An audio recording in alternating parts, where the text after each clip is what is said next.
তোমার আব্দুল্লাহরি ঘরে। উদিল পূর্ণিমারি চাঁদ অতি অন্ধকারে, আলোকিত হইল মাতা মা আমেনার কুল।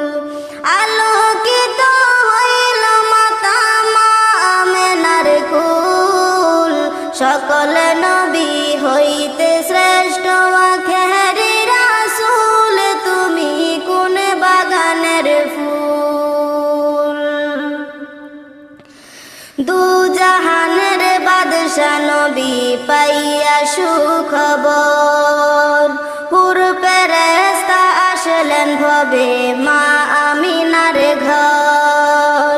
দু জাহানের বাদশা নবী পাইয়া সুখবর,